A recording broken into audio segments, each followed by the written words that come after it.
कुर्बानी एक स्त्री की। रीमा अभी शादी नहीं करना चाहती थी। वह अभी आगे बहुत कुछ पढ़ना चाहती थी। उसके सपने बस डिग्री हासिल करने भर के ही नहीं थे। उसने अपनी माँ से सपने देखने सीखे थे।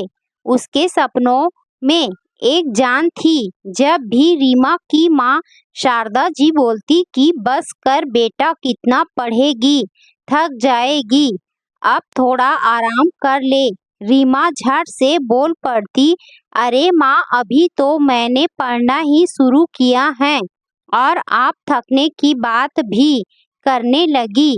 आपको तो मुझे प्रोत्साहित करना चाहिए ना कि हतोत्साहित।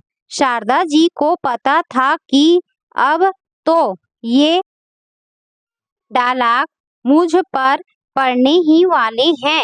इसीलिए शारदा जी हंसते हुए धीरे से वहां से खिसक ली।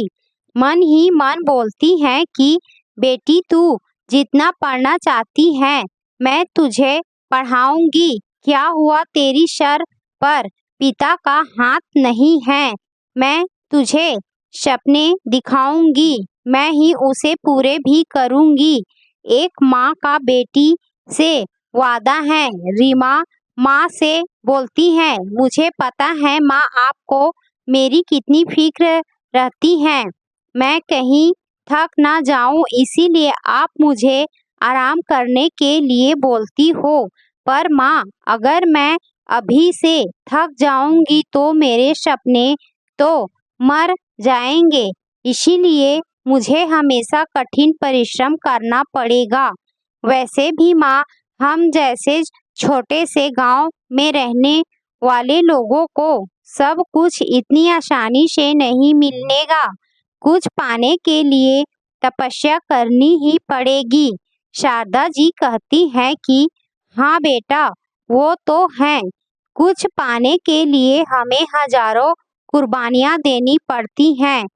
मुझे ही देख लो, आज तुम्हारे पापा हमारे साथ नहीं हैं, तो उसकी वजह मैं मेरा वकील बनने का सपना, उन्हें मेरा नौकरी करना पसंद नहीं था और मेरा सपना था अपने पैरों पर खड़ा होना। तुम्हारे पापा को लगा था कि मैं वकालत के एग्जाम में तो कभी पास नहीं हो पाऊंगी। मेरी भी जीत थी कि उन्हें सबक सिखाना ही है कि हम औरतें भी कुछ करने का जज्बा रखती हैं। हुआ यही कि मेरी जिद की ही जीत हुई। जब मैंने एग्जाम पास कर लिया तो तुम्हारे पापा बोले, शारदा, तुम्हें आज फैसला करना ही होगा कि तुम मेरी फैमिली संभालोगी कि नौकरी करोगी। दोनों में से किसी एक का चुनाव तुम्हें करना होगा। आज मैंने भी हंस कर कहा था कि क्या मेरे कहने पर आप आज अपनी पुलिस की नौकरी छोड़ सकते हो?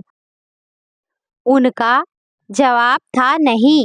तो मैंने भी बोल दिया कि फिर मुझसे क्यों हाँ की उम्मीद करते हो? जब तुम महज 3 साल की थी तभी मैंने तुम्हें लेकर अलग रहने का फैसला कर लिया। मैंने हजारों तकलीफें सही पर हार नहीं मानी। जीवन तो बहुत जटिल था। तब मेरा किसी का सहारा नहीं था मेरे पास। तब से आज तक तुम्हारे पापा ने एक बार भी पलट कर मेरे या तुम्हारे तरफ नहीं देखा। मैंने तुम्हें मम्मी और पापा दोनों का प्यार दिया। बेटा, तू ही बता, क्या मैंने गलत फैसला किया था? उस समय रीमा कहती है, नहीं माँ, आपने बिल्कुल सही फैसला लिया था। आपके जज्बे को मैं सलाम करती हूँ। आपने गांव में वकील बनकर रहने का फैसला लिया।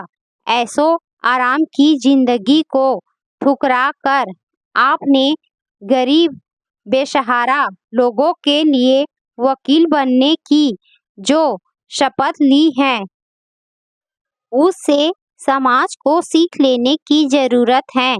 आज आपकी वजह से मैं भी अपने सपने पूरे करने जा रही हूँ। माँ, मुझे ये तो नहीं पता है कि मैं आपके जैसी बड़ी वकील बन पाऊंगी कि नहीं, पर आपसे वादा करती हूँ कि मैं हमेशा सच का ही साथ दूंगी, गरीबों के अधिकार के लिए हमेशा लड़ूंगी, वो भी बिना फीस लिए। सच्चाई के तह तक जाऊंगी, लोगों के साथ हमेशा न्याय ही करूंगी। लोगों को पता तो चलना ही चाहिए कि रीमा शारदा जी की बेटी हैं।